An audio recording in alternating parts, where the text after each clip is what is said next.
Ava Mitchell walked into the Sterling Heights Bank expecting to move $7 million only to be treated like an imposter. But within minutes, the truth unraveled. She wasn't just a client, she was the owner of the entire institution. Stay with us, because this story doesn't end with exposure. It ignites a movement that transforms the meaning of power, justice, and dignity. Dear viewer, what you are about to witness is not just a story. It is a powerful testament to the quiet power and pursuit of justice in places most people ignore. If this is your first time here, I warmly invite you to share where you are watching in the comments below. And if stories like this move you, challenge you, or make you think, consider subscribing and clicking the bell icon. We share voices that deserve to be heard every day. Thank you for being here. Now let's get into the story. The morning air was thick with the scent of freshly brewed coffee and the low hum of polished conversations. On the corner of Montgomery Street in San Francisco's bustling financial district, the glass facade of Sterling Heights Bank gleamed like a fortress. Inside, marble floors reflected the cautious steps of clients, each absorbed in their own silent reveries of wealth and power. But the real story that morning wasn't about balance sheets or interest rates. It was about who dared to walk through the doors. Ava Mitchell, 47 years old, and dressed in a cashmere sweater, the color of storm clouds, crossed the threshold with a quiet grace that turned no heads.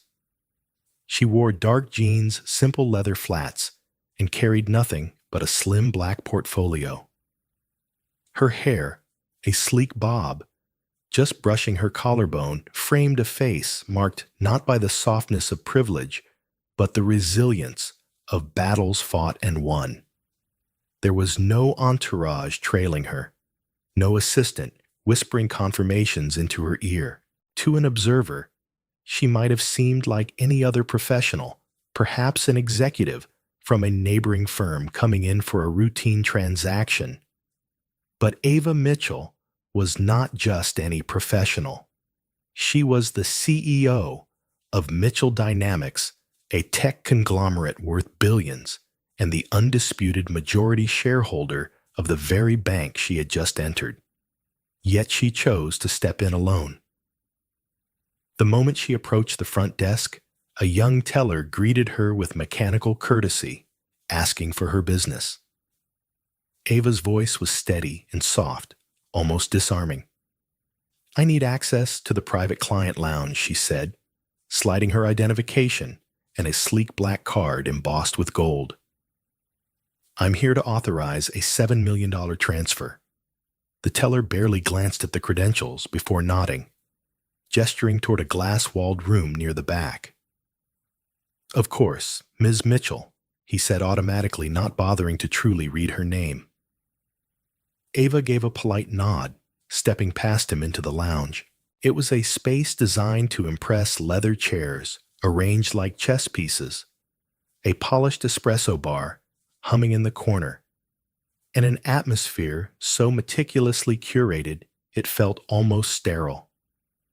The kind of place where deals were whispered and signatures sealed futures. Ava chose a seat near the window, the sunlight catching the faint shimmer of her sweater. She placed her portfolio on the table, folded her hands, and waited.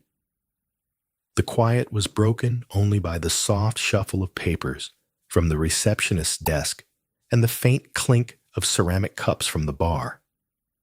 No one in the room recognized her, or if they did, no one acknowledged her presence. That was until Cheryl Daniels arrived. Cheryl, the branch manager, was a woman in her mid-40s, with a severe haircut and an even sharper gaze. She approached Ava with the stiff-legged authority of someone accustomed to being obeyed. Without introduction, she leaned slightly over the table, her voice low but dripping with condescension. "Excuse me, ma'am. This lounge is reserved for verified clients. I'm going to need to see additional identification and verification of your business." Ava met her gaze unflinching. "I've provided my credentials. You can run my name." Cheryl's lips curved into a thin smile that didn't reach her eyes. "I'm afraid that's not sufficient. We need more concrete proof before granting access to these facilities. Company policies, you understand." Ava's silence was not the silence of compliance. It was the silence of calculation of a mind that had navigated hostile boardrooms and dismantled barriers built by generations of systemic exclusion. She knew this was not about policies. It was about her. As Cheryl hovered, a young man in an expensive tailored suit, Paul Henderson, a junior banker, approached with an air of mock helpfulness. "Ma'am, perhaps you'd like to wait in the main lobby while we sort this out," he suggested, his tone patronizingly smooth. "It shouldn't take long." Ava didn't move. Her hands remained folded on the table, her face impassive. But behind her stillness, something had shifted. A memory, perhaps, of being overlooked in her early career. Of clients asking for the real decision-maker when she stood at the head of the table. Of policies applied to her that never seemed to apply to others. That quiet indignity of erasure, dressed in politeness, but cutting all the same. A hush began to spread through the lounge as nearby patrons glanced up, sensing the undercurrent of tension. A young couple by the espresso bar paused mid-sip, their eyes darting between Ava and the staff. A middle-aged man with a newspaper lowered it, the headline "Forgotten." Even the pregnant teller behind the counter glanced nervously toward the unfolding scene. Ava's voice, when it came, was soft but carried weight. "You may want to check the ownership records of this branch," she said. "Before you make a decision, you can't reverse." But Cheryl waved a dismissive hand, calling over the security guard Marcus Doyle. His uniform was crisp, his expression professional, but his eyes mirrored the assumptions of the others. "Ma'am, I'll have to ask you to leave," he said, his tone laced with finality. Ava finally moved. Not to rise, not to protest, but to open her portfolio and tap a discreet command on her phone. Her assistant, waiting a block away, would already be receiving the signal. As she closed the device with deliberate calm, her gaze swept the room. She saw the silent witnesses, the reluctant participants, and the quiet victims of complicity. And she knew this was no longer just a transaction. It was a reckoning. In that moment, as the tension stretched taut and unspoken words hovered like a storm cloud, Ava Mitchell sat at the center of the room, not as a dismissed client, but as the architect of a storm about to break over Sterling Heights Bank. And when it did, the world inside that glass lounge would never be the same again. The air inside Sterling Heights Bank was thick with a tension that had begun as a whisper, but was now climbing toward an inevitable crescendo. Ava Mitchell remained seated. Her hand still folded the curve of her mouth, almost unreadable. Yet her stillness was a storm, barely contained a silent message that crackled with the static of restraint. Across from her, Cheryl Daniels straightened her smile, sharpening into something predatory, as she motioned subtly for Marcus Doyle, the security guard, to step closer. "I'm going to have to ask you one last time to leave." Ma'am, Marcus said, his voice a measured blend of authority and discomfort. His uniform, meticulously pressed, did little to disguise the flicker of uncertainty in his eyes. He had seen this kind of situation escalate before, but usually it ended quickly. Someone left grumbling about unfairness, and the bank returned to its quiet hum of transactions.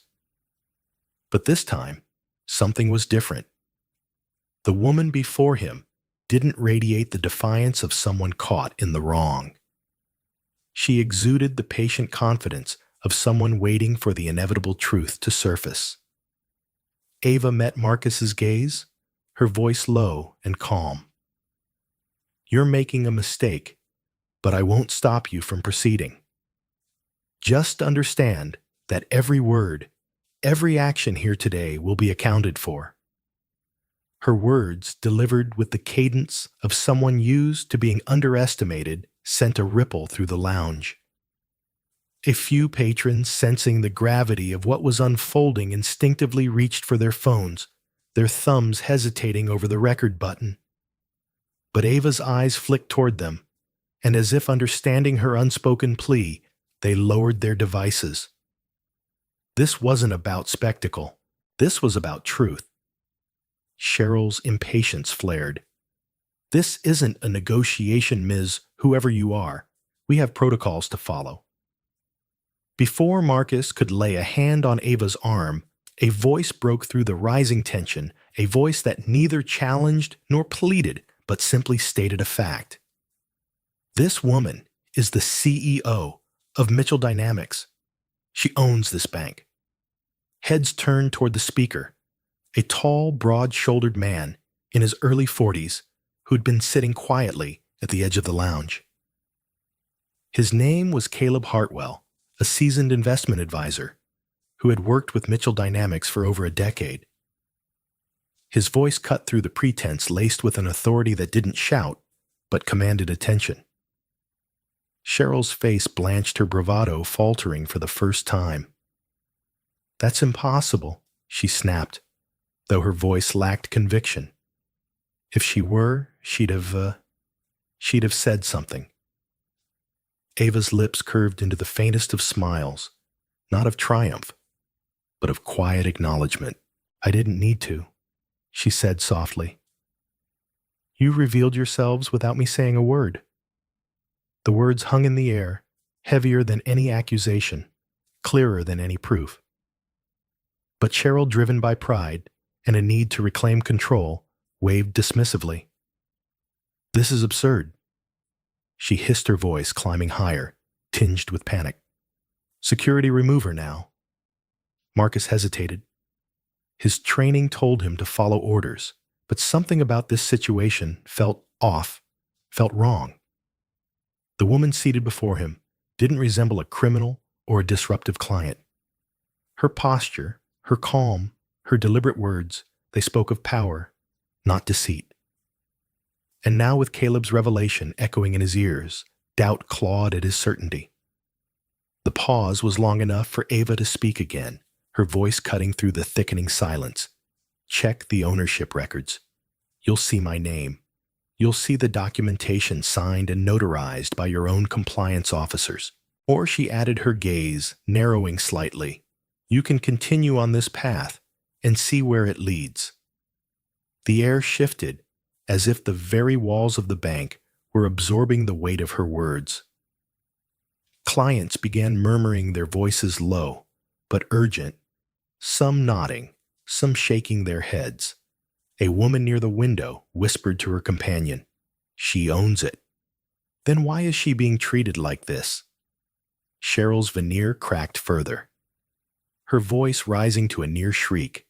"This is insubordination. You're disrupting the entire branch." Ava stood then, not with a flourish, but with the quiet inevitability of a tide rising against the shore. She was not loud. She didn't need to be. Her presence, once seated and composed, now filled the lounge with a quiet power. "You disrupted this branch the moment you decided to humiliate a client based on appearance and assumption," she said evenly. "The only thing I'm disrupting is your illusion of control." It was then that Marcus lowered his hand, his shoulders sagging slightly as realization dawned. He stepped back, no longer a participant, but an observer of the unraveling. Cheryl's face flushed deep crimson, her breath shallow and quick. "This isn't over," she spat, but her words felt hollow, already overpowered by the truth swelling in the room. Ava's gaze swept the space-locking eyes with those who had watched those who had stayed silent and those who were now beginning to understand.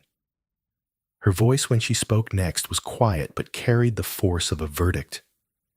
"You've shown me who you are," she said. "Now I'll show you who I am." The silence that followed was not empty, but brimming with the collective realization that something had shifted irreversibly. Ava Mitchell had not just resisted the quiet eviction from the lounge. She had laid bare a system of bias and presumption that for too long had gone unchallenged. The storm she had silently summoned was no longer on the horizon. It was here sweeping through Sterling Heights Bank with the quiet fury of truth. And no one in that room, not even Cheryl, could stop it now. The room seemed to shrink as Ava Mitchell, now standing, held the quiet power of a truth no one could dismiss. Her figure poised yet still drew every gaze, whether in disbelief, shame, or dawning respect. The sound of shallow breaths, shifting chairs, and whispers filled the air like static before a storm. But through the noise, Ava remained a steady force, her presence undeniable. Cheryl Daniels's face had lost its practiced smugness. Her eyes darted from Marcus Doyle to Caleb Hartwell, seeking a foothold in a crumbling reality. She fumbled with her words, her voice cracking as she clung to a facade rapidly dissolving. "You can't just claim to own this bank," she sputtered. "There are processes. There's verification." Ava's voice, calm and controlled, sliced through Cheryl's flustered denials. "The verification is already in motion. The corporate records are clear. My ownership stake is documented, notarized, and publicly available. If you had taken even a moment to look beyond your assumptions, you would have known that. But you didn't. Instead, you chose to dismiss, to belittle, to accuse." The hush deepened. Even the patrons, who had previously busied themselves with phones or quiet conversations, were now transfixed. The weight of the moment hung between them like a pendulum poised to swing. Marcus shifted uncomfortably, his authority undermined by his own hesitation. He cleared his throat, attempting to salvage professionalism. "I think we should step aside and verify her claims," he said quietly, almost pleadingly. But Ava shook her head, her expression resolute. "Not yet. This is bigger than verification. This is about accountability. It's about seeing the faces of those who choose power over decency and understanding what it means to stand against that." Caleb, who had remained by the wall, now stepped closer. His voice was low, steady. "She's right. We've all witnessed how she's been treated today. And I know her history. She built this institution, pulled it from the brink, and gave it a future. She didn't come here to flaunt that. She came here to see how we treated people, how we treated her when we thought she was no one. And we failed." Cheryl's mouth opened to argue, but the words faltered on her tongue. The sting of truth was sharper than any accusation she could muster. Natalie Moore, who had been silent until now, stepped forward. Her arms crossed her voice, trembling with a mix of frustration and regret. I knew she admitted her words quiet but clear. I knew who she was. I recognized her, but I thought if I stayed quiet, it would all just pass. I was wrong. Ava's gaze softened, though it did not waver. "It's never too late to speak up," she said gently. "Silence, though it feels safe, is complicity. Today, you chose to speak. That's a beginning." The murmurs grew louder, some nodding in agreement, others lowering their heads in silent acknowledgement of their own complicity. A few clients stood, their body language shifting from passive observers to silent allies. The tension wasn't gone, but it had evolved from confrontation to reckoning. Then, as if timed to perfection, a soft chime echoed from Ava's phone. She picked it up, her movements fluid and assured.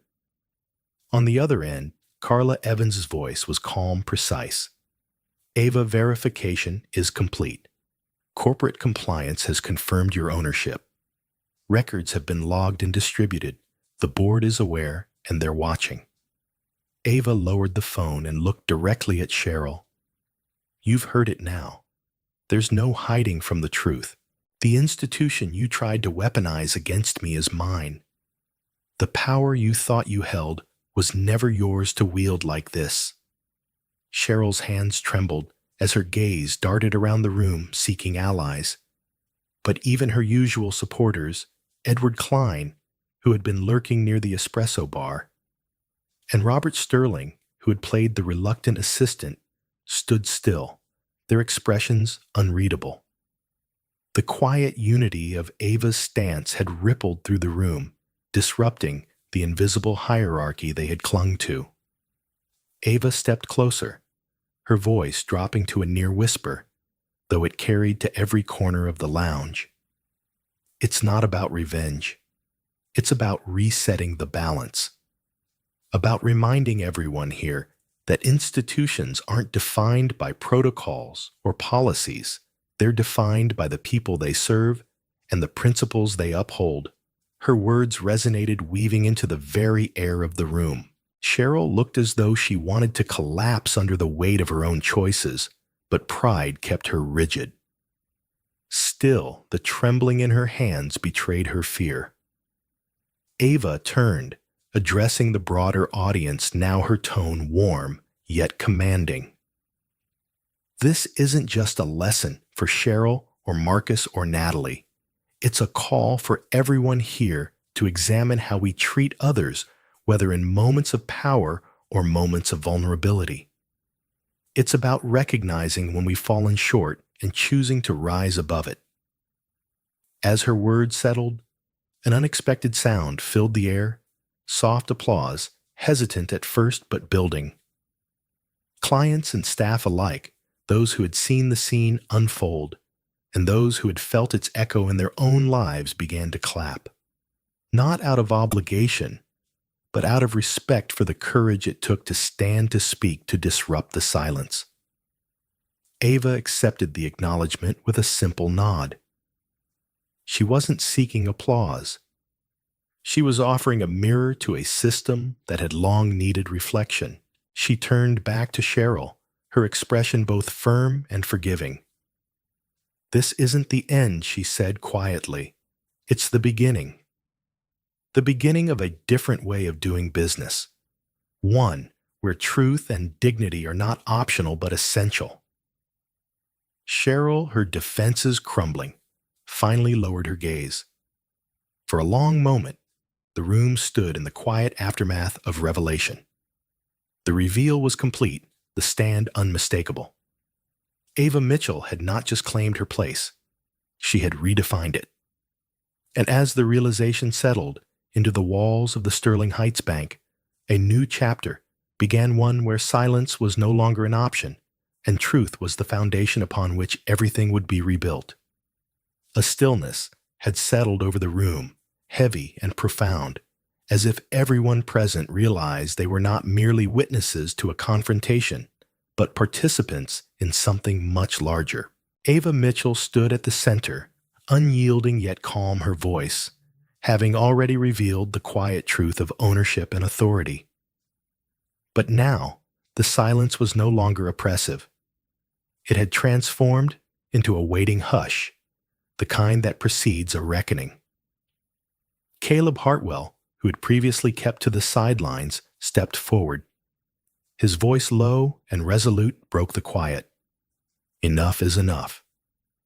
Today isn't just about an apology, a reversal of accusations, or a reinstatement of pride. It's about accountability.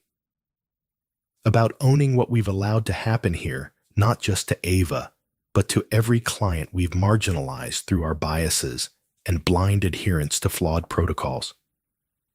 His eyes scanned the room. meeting those of the staff and clients alike. The atmosphere shifted as though a dam had cracked.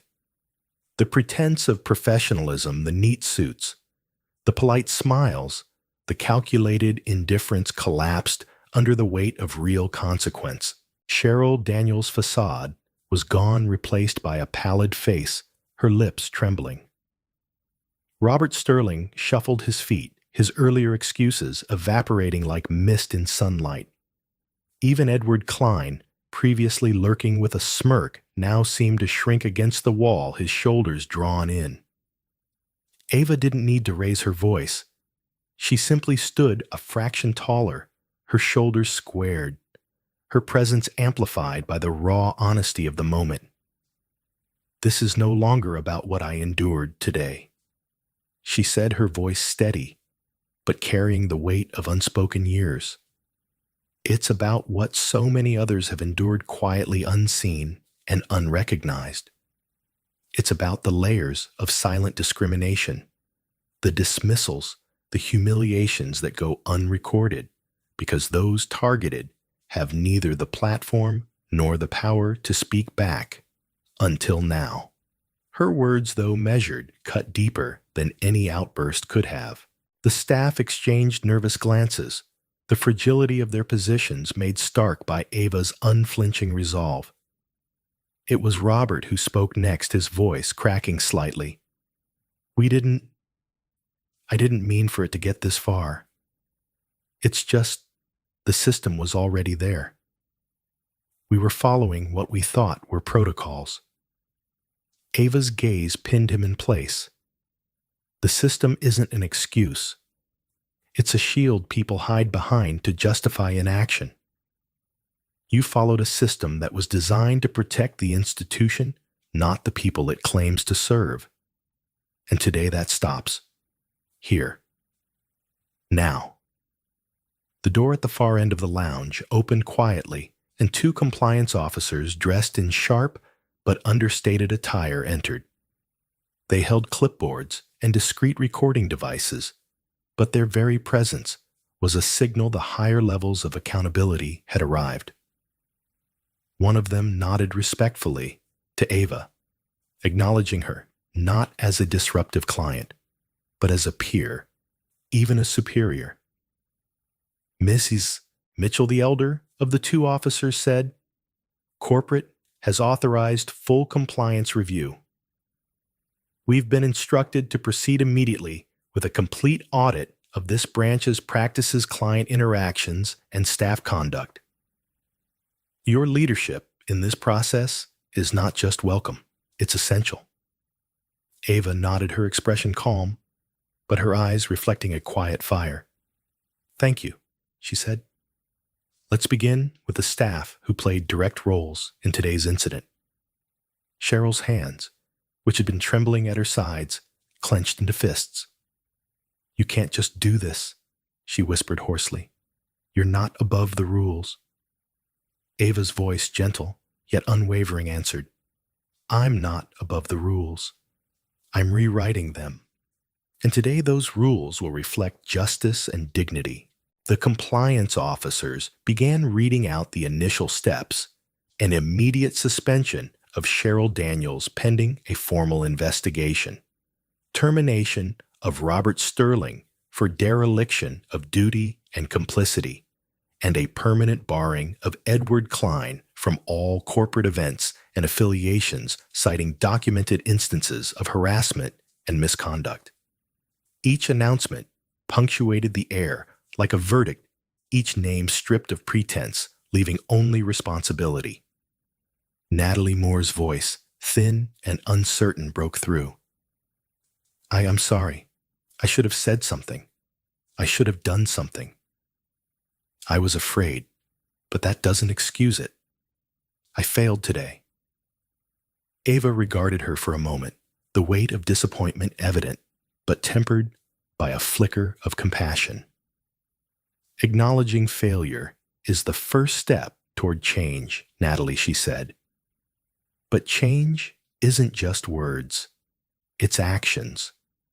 If you're willing to be part of the solution, you'll have a chance to prove it." But it starts today with transparency and truth. A few clients near the back who had remained silent for much of the unfolding scene began to nod. One man, a retired teacher, his hands folded over a cane, spoke up. "She's right. We've all seen moments like this in boardrooms, in schools, in shops. But we stay quiet because it's easier. Today, I'm done being quiet." A ripple of assent moved through the room. Staff members, who had looked away now, met Ava's gaze, some with shame, others with determination.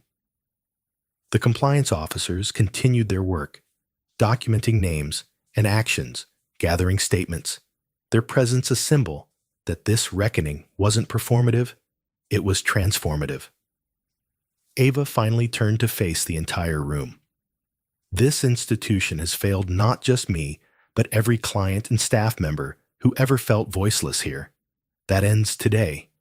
Going forward, we'll rebuild not on silence and complicity, but on integrity and respect. And those who choose to stay silent will not have a place in this new chapter." Her words were not just a declaration. They were an invocation, a commitment to a future where accountability wasn't an exception, but the rule. The air in the lounge, once thick with tension and fear, now crackled with a new energy, a readiness to act, to speak, to change. As the compliance team set about their work and the first ripples of reform took hold, Ava stood at the center of it all, not as a lone voice against injustice, but as the spark of a movement that would ripple far beyond the polished floors of the Sterling Heights Bank. This was no longer just a reckoning. It was the start of a revolution. The first light of dawn filtered through the high glass walls of the Sterling Heights Bank, casting long shadows across the polished floors. Where tension had once filled the air, now there was a palpable sense of calm, a quiet acknowledgement that something profound had shifted.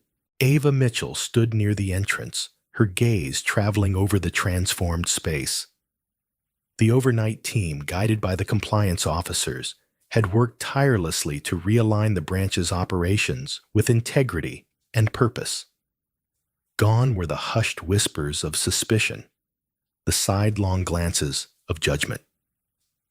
In their place was a shared determination to rebuild not just policies and procedures, but trust itself. Ava's phone buzzed in her hand. It was Carla Evans, her executive assistant, calling from corporate headquarters. "Ms. Mitchell," Carla's voice, came through warm and steady. "The final reports are in. The branch has cleared the preliminary review. Complaints have been documented, and the compliance protocols are being rewritten.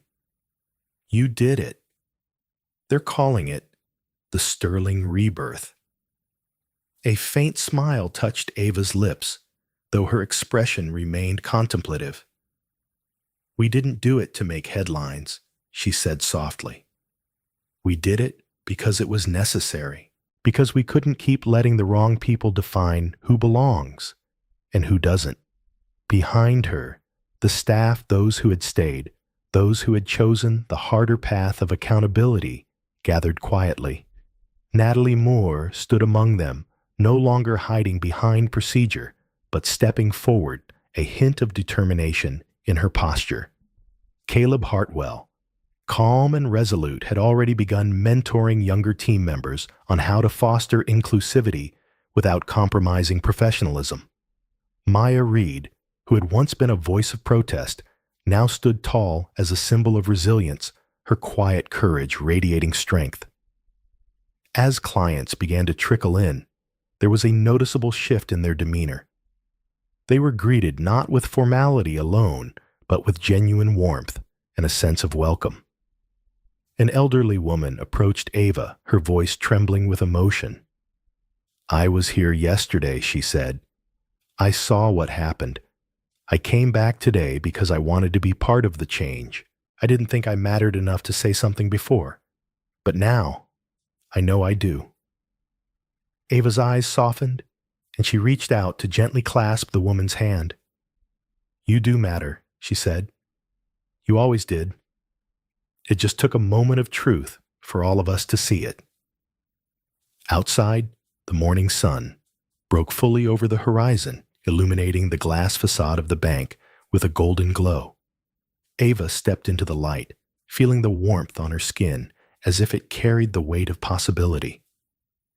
She knew that this was just the beginning, that the work ahead would be challenging, that there would be resistance from those unwilling to adapt. But she also knew that something irrevocable had changed, not just in this one branch, but in the mindset of everyone who had witnessed the events of the past day. Carla's voice returned softly through the phone. "Ms. Mitchell Corporate is asking if you'll spearhead a wider reform initiative. They're calling it Project Rebirth." Ava's smile deepened, but her tone remained grounded.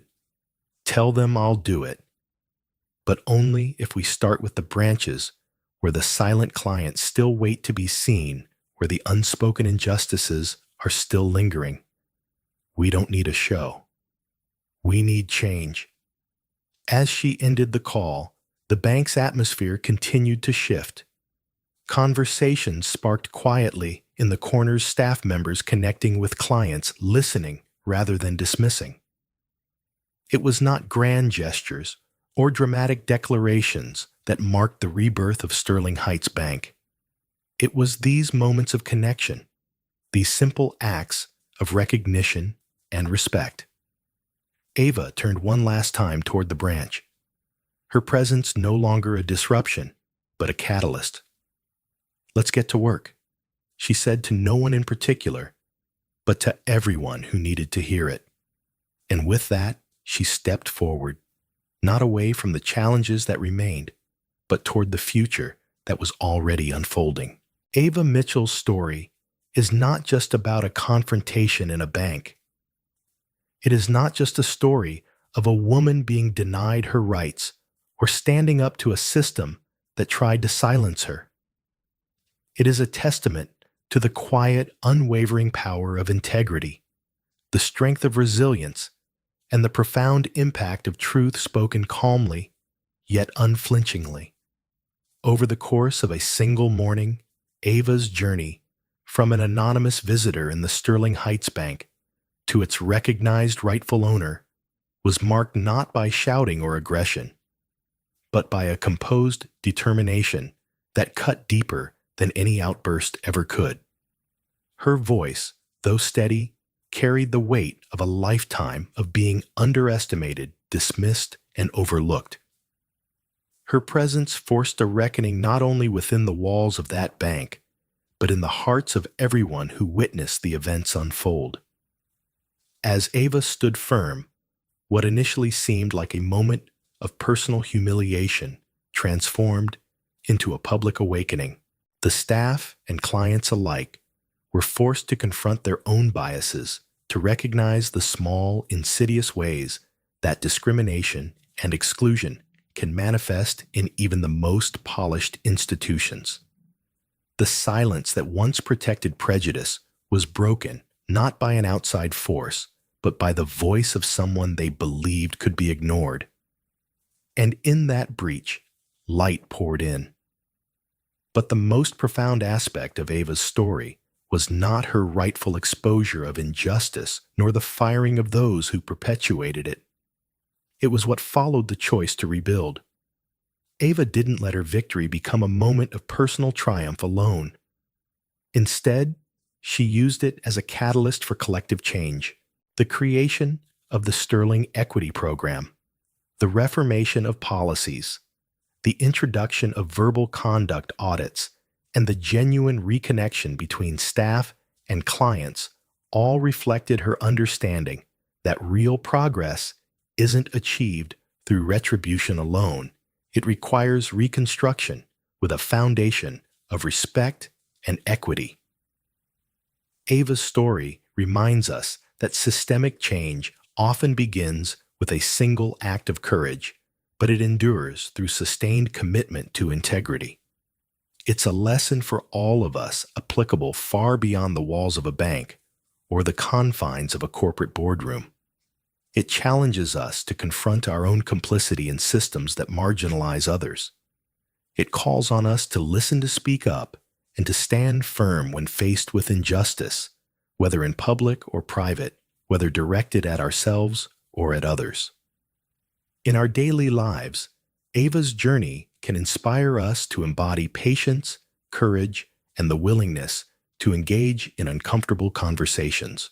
It encourages us to believe that even when faced with systemic barriers, our truth matters, and that the quiet strength of one voice can resonate louder than the noise of discrimination.